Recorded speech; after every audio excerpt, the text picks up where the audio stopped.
I'll pass to Dr. Beccy Cooper, please. Thank you, Chair. So making a really strong case, Professor Whitty, for physical activity to age well.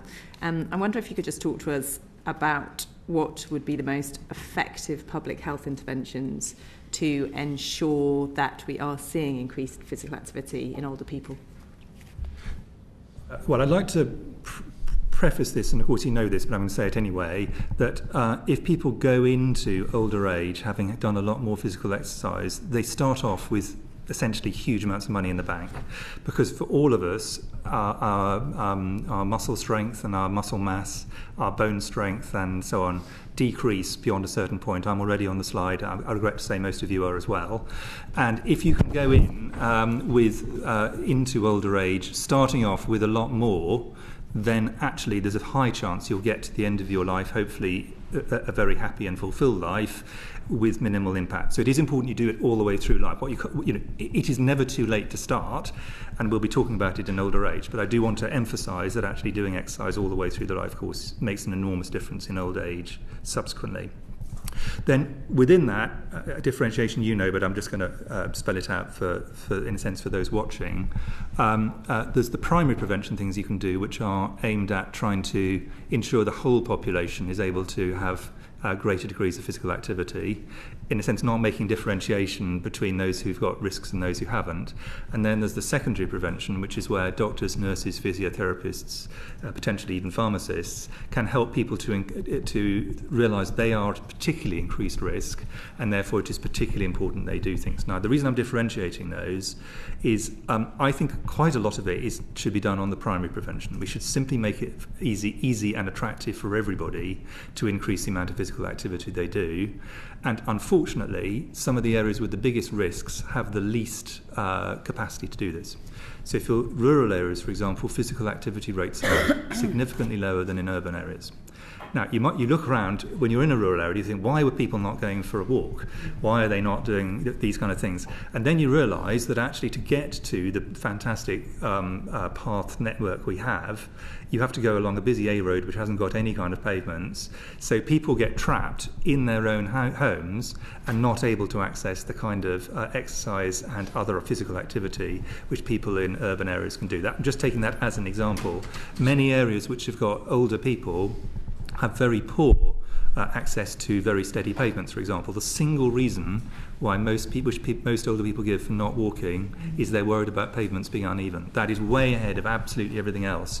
And it's so unglamorous. So people would far rather say, well, why can't they all have a digital app? When in fact, if we just level the pavements, a lot of people would go out walking. So there's a lot of stuff we can do on the infrastructure that will help. But of course, once people get into higher risk, and Samir Gray, who's coming after this, has done a huge amount of work on this, so I'm not going to talk about some of the kind of work he's done, but you can then encourage people to take up particular forms of exercise that will be useful.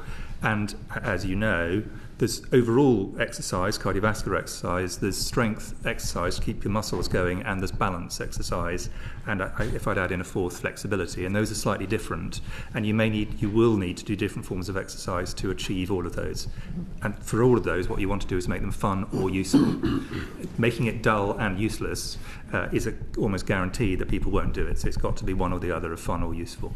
Great, thank you. So just picking up on that theme, about it being fun and useful and not dull and useless.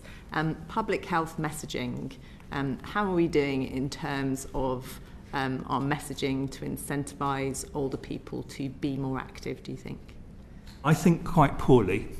And I think people, if you said to them, do you think you should do more exercise? I think most people have registered that.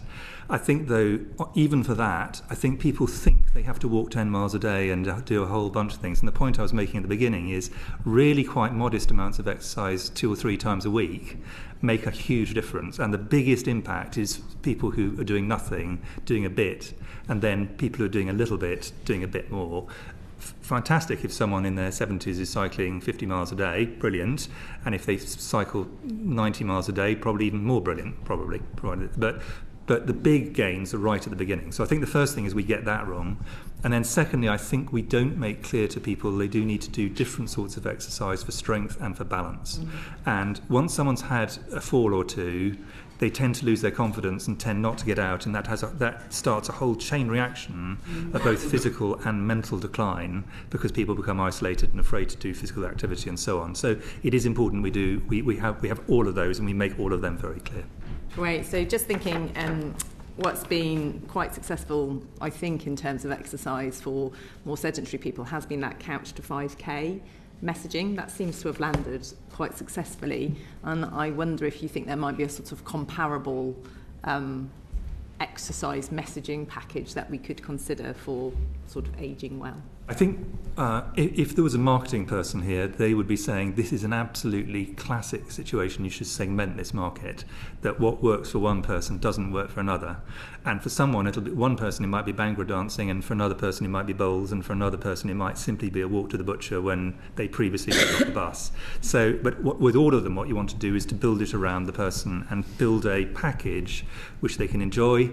If they wish to be sociable, they can be sociable. If they wish not to, they don't have to.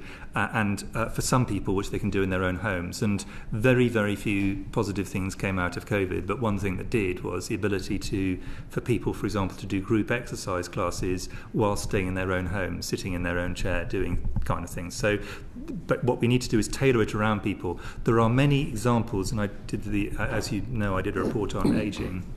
Health in an ageing society, and within that there are many fantastic examples from around England where either volunteer groups or local authorities have had initiatives which work for particular bits of the population. What we just need to make sure is that we do this across the whole population rather than just for a small number. Couch to 5K is a brilliant intervention, but it doesn't work for everybody, and we need to find other things that work for the people that doesn't work for. Great, thank you. Just very quickly, just a point of clarification around causality. So when you talked around rural areas and them being less likely to exercise, you referred to the lack of infrastructure to allow people to walk. So just to be very clear, is that a clear causality, or is it related more to the fact that you have got more older people there who are less likely to exercise?